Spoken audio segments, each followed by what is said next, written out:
We've already said that the solution set of a linear system of differential equations forms a vector space.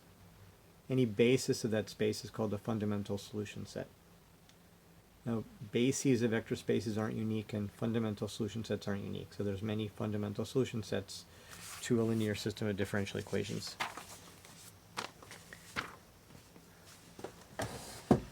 Let's look at a couple facts about the solutions. So we have a theorem called the existence and uniqueness theorem.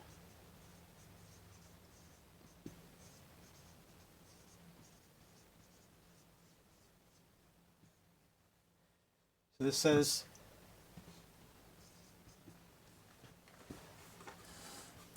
let's let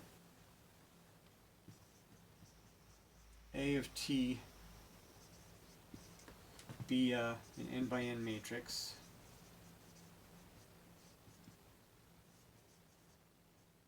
of functions continuous on some interval I,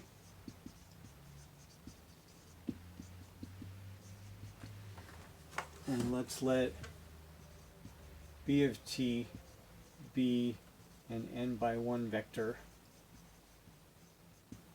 of functions continuous on the same interval.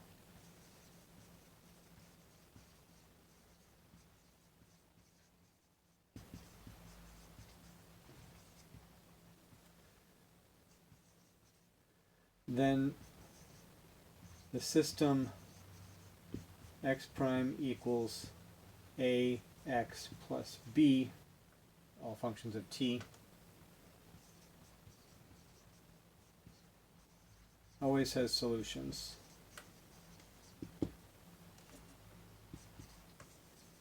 In fact, for any value of t on the interval where the functions are all defined and continuous, and any vector of constants, let's say c1 through cn,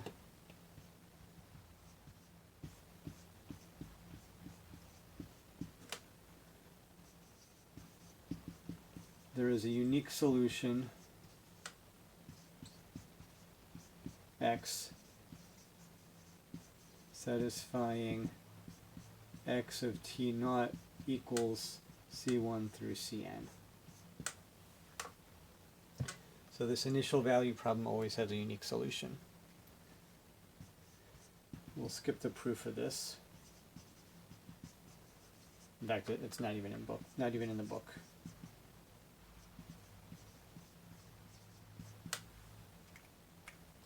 But I want to use this theorem to say something about bases of the solution space of a homogeneous system of differential equations, but we've got no b of t there on the end.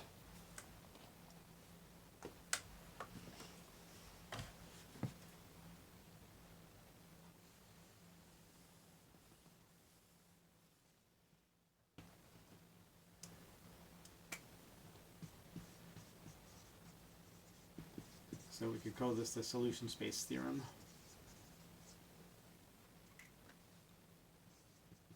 Again, let's let A of t be an n by n matrix of functions which are continuous on some interval.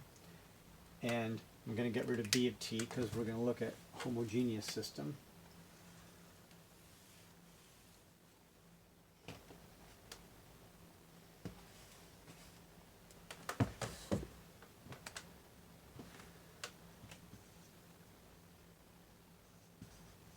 And the space of solutions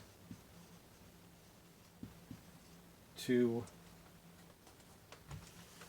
a homogeneous system x prime equals ax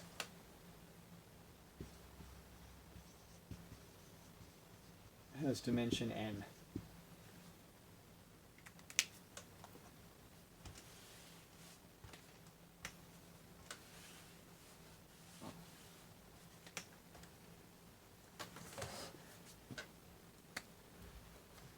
Alright, to see this, let's choose some value of t.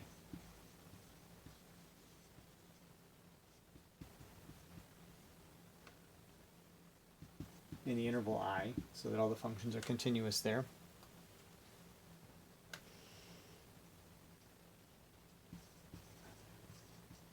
And let's let x1 through xn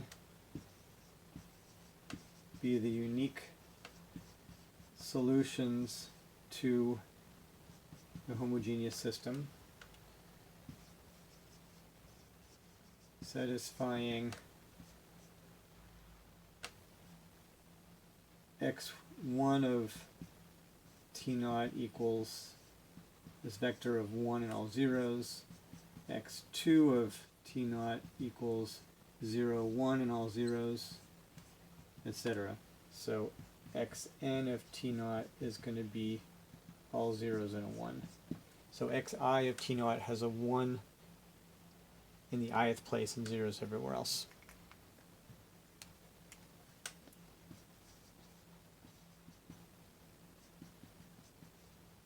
Then at t naught,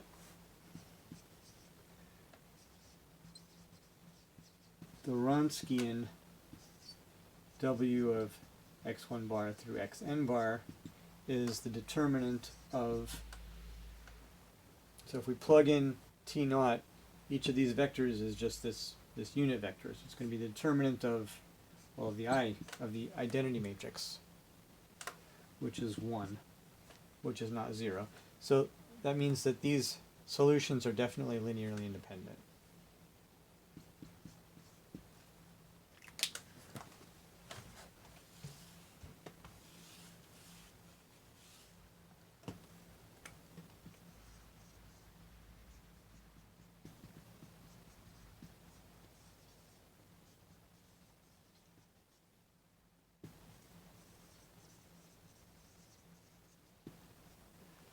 So since we can find n linearly independent solutions in the solution space, I guess the solution space has dimension at least n.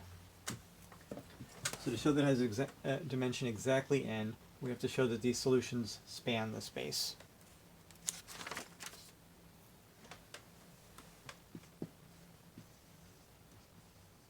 So to see that these solutions span the solution space,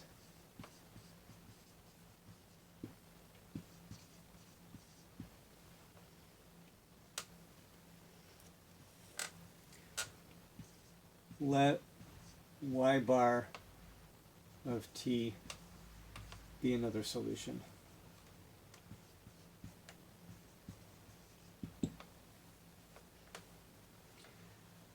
And let's define numbers c1 through cn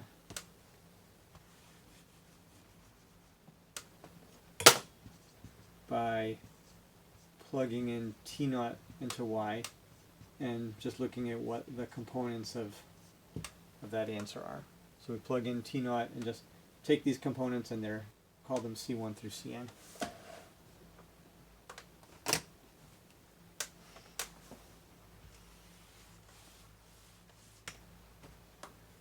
Now, by the existence and uniqueness theorem,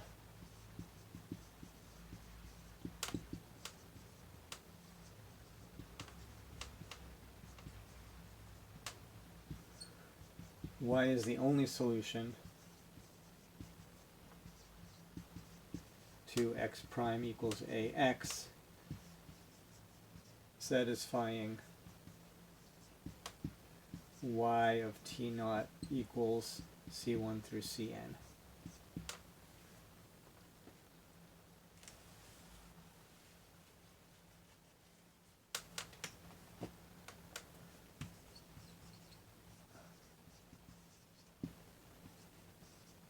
Now let's consider another solution, u, formed from the basis, formed from the linearly independent solutions we know by taking the linear combination c1 of the first one plus c2 of the second one, etc., up to cn of the last one. So we're taking these components of y of t naught and using them now as to form a linear combination of the n solutions we already know.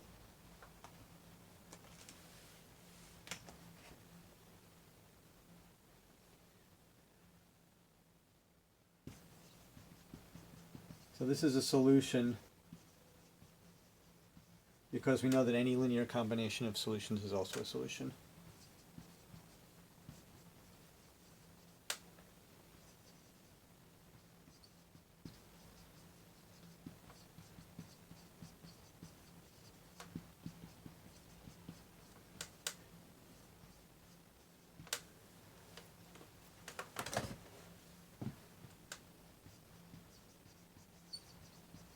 Now, furthermore, U satisfies, I'm going to plug in T naught and see what I get.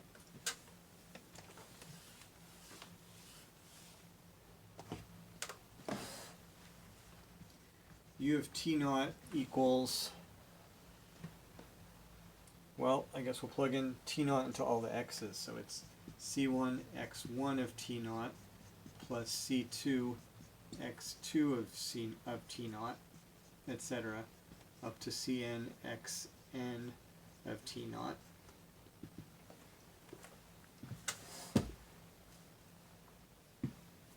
Now x1 of T naught is just the vector of 1 and all zeros. So this is C1 times the vector of 1 and all zeros, plus C2 times the vector of 0, 1, and then all zeros, etc., up to Cn times the vector of all zeros and a 1.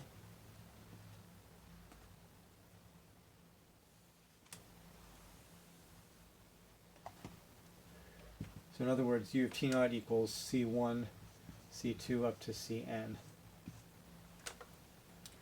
But we said that y was the only solution satisfying y of T naught equals C1 through Cn. So if U is another solution satisfying U of T naught equals C1 through Cn, then I guess U has to be equal to y.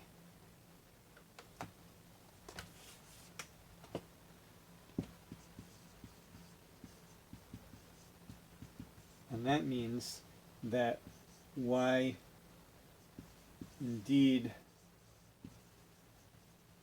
belongs to the span of x1 through xn. And if every solution belongs to the span of these n solutions, which are linearly independent, that means that these span the solution space. So x1 through xn as a set spans the solution space.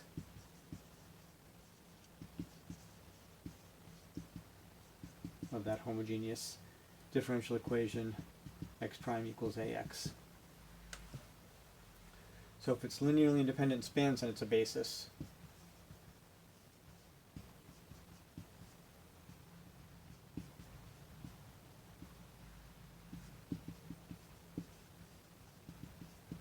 And if we have a basis with n elements in it, then the solution space is n-dimensional.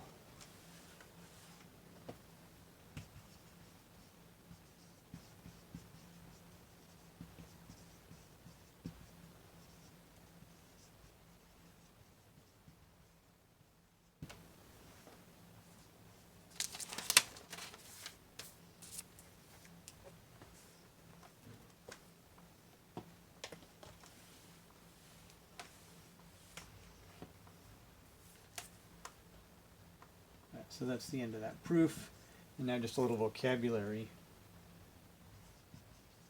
Given a homogeneous system, x prime equals ax, but this is a is n by n. Call any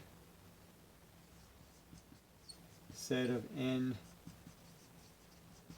linearly independent solutions a fundamental set of solutions.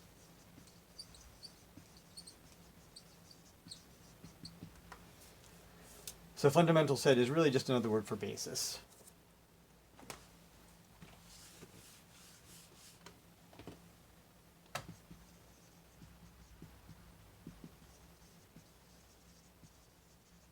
Fundamental solution set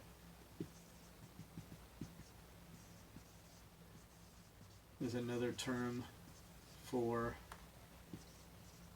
basis of the solution space of x prime equals ax.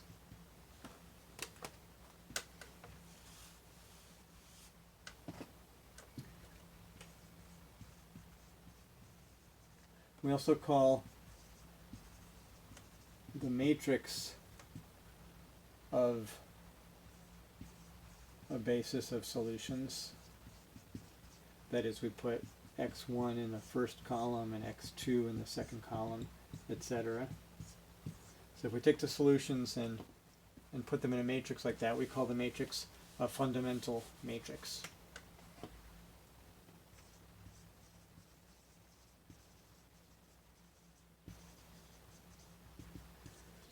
For x prime equals ax.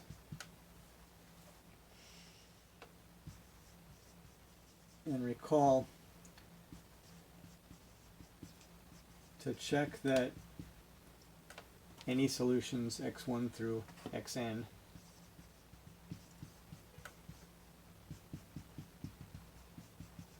here, I'm not assuming that we got them by taking initial conditions 1 and all zeros, 0 and 1 and all zeros, etc. Just any solutions x1 through xn. To check that any solutions are linearly independent,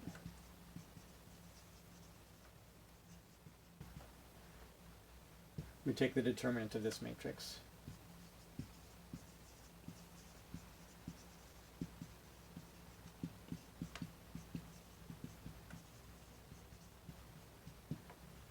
So if the determinant's not 0, then we call the matrix a fundamental matrix. If the determinant is 0, then it's not a fundamental matrix, and these are not linearly independent solutions.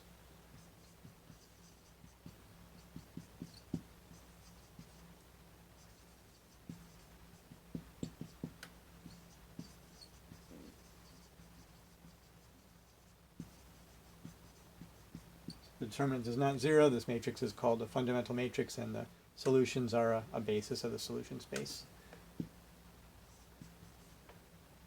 Otherwise, the solutions are not linearly independent and don't form a basis.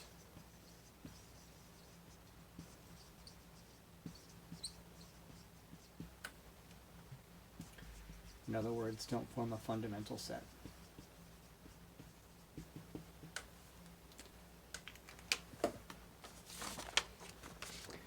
The end.